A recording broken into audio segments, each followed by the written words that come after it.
finished third in the Maranello Challenge at the end of the 1997 series and was offered a drive by Ferrari in their European Championship for 1998, but decided to have a go at the MGF Cup, which was a very high profile manufacturer series in the UK. It was now excitement of a different kind. It was a potential feeder series into British touring cars. It attracted a lot of high-profile races from about 10 national champions, and it was always going to be a very hard-fought championship with wheel-to-wheel racing, and it proved to be exactly that. It's a good championship to learn, though. There's a lot of good drivers there, and I'm getting there slowly. And MGFs are go. We're all over the place. 2-1 from Mears, going through his wheel of tires. Cars going everywhere. Piers Johnson's involved in it. 22 goes off as well, that being Ian Gibbons.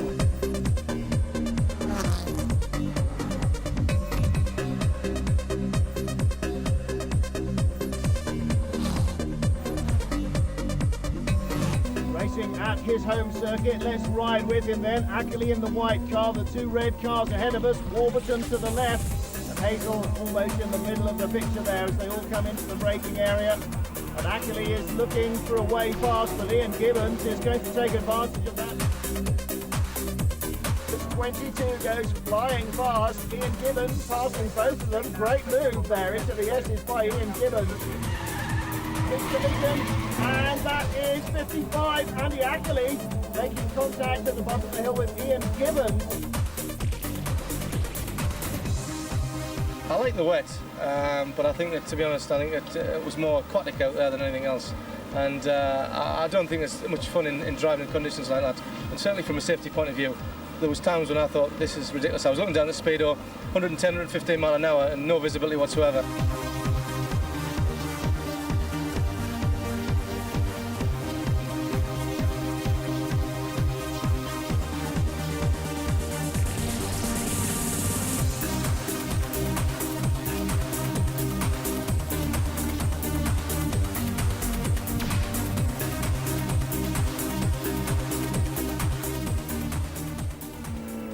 Involved getting up at 5 o'clock this morning, then a flight from Teesside to Heathrow, and then another hour in the car to get along to the circuit.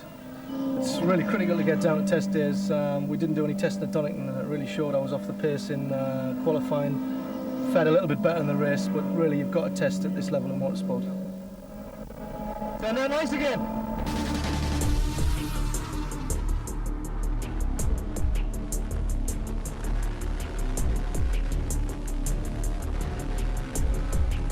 I actually raced the ex-Mark Peters slush puppy Ferrari, which had been in the European Ferrari Challenge.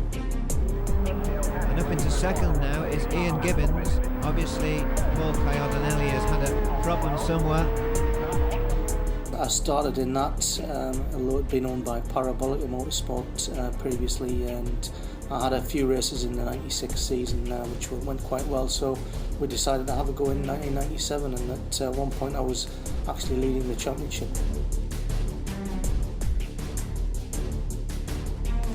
This is Circuit de Luc in southern France. I'm going to drive for 10 laps in an ex-Philippe Streff AGS Cosworth Formula 1 car, and that was certainly some experience.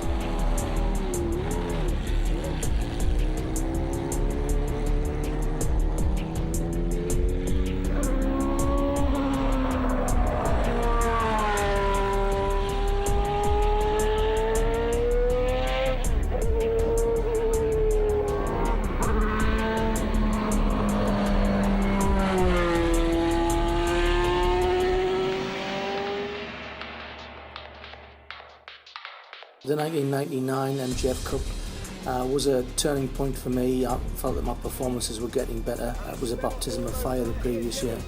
I had a teammate, Warren Hughes, who I'd known from college, and he was an extremely professional racer, and he helped me establish myself in the top 10, and qualifying was better. I was up to sort of 4th place in Brands Hatch, but unfortunately due to business commitments we had to cut the season fairly short just about when I was getting on top of my game.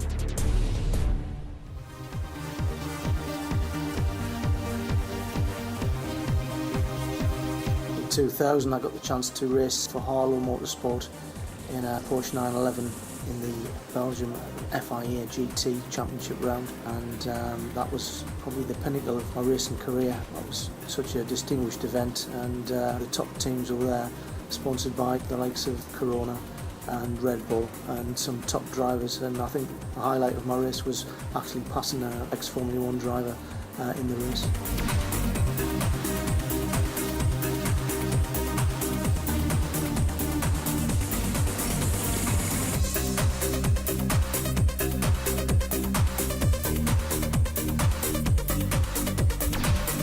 In April 2000 I secured a drive for the Croft round of the British GT Championship.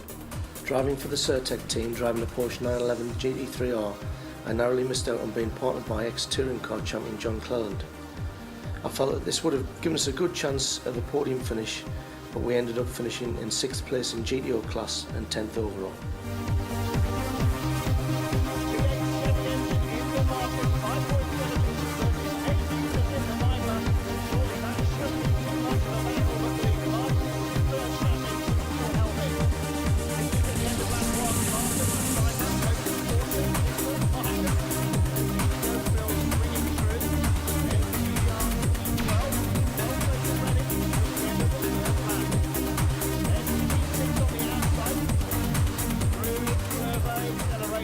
Still Callum Lockie leads, but the fierce battles all the way down this tightly packed field. Closing on the white Porsche of Ian Gibbons, there's the TVR Speed 12.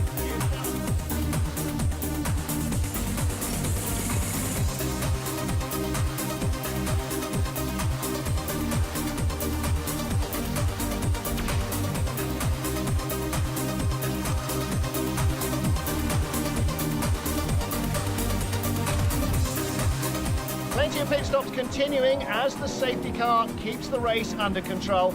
Round 2, Croft in Darlington. The safety car comes round to complete another lap. Lights on the roof still alight, so at least one more tour of the circuit before they resume racing. Ian Gibbons also in. This is the car that John Cleland drove at Thruxton.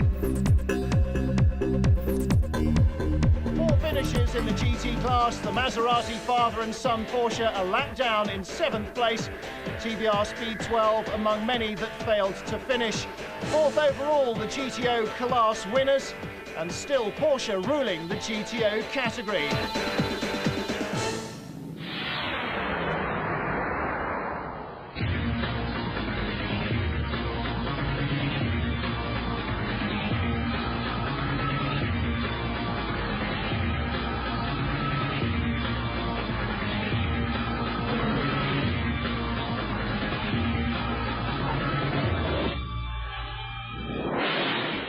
Now we're at Zolder in Belgium, all flowing corners, fast straights and tricky chicanes to keep you on your toes.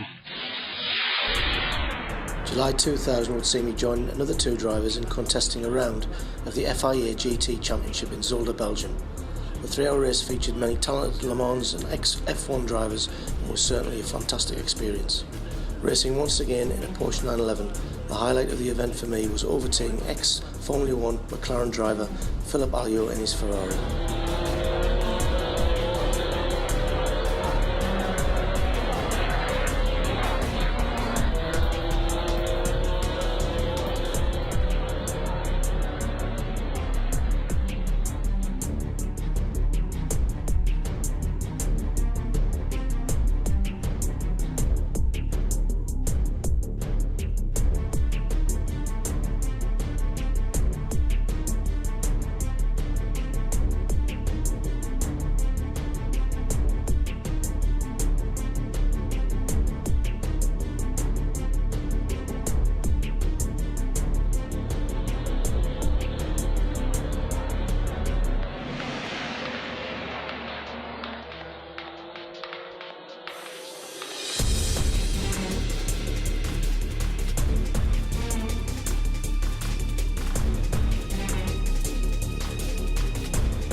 In 1996 I was invited by Porsche Cars Great Britain to do a I've run in the Goodwood Festival of Speed in a 911 GD2, which was a real beast, and I really got a sense of what it would be like racing in front of a lot of people. There was 80,000 people there for that weekend, and it was a real buzz going up the hill.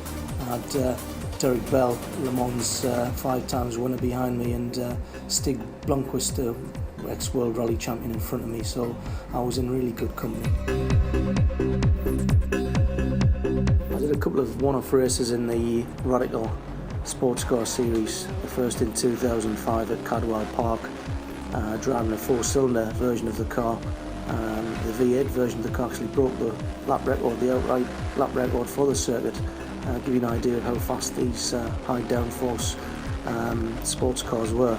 I also raced in 2007 at Croft for the late Robin Mortimer in his car, and had a couple of reasonable placed finishes in that series.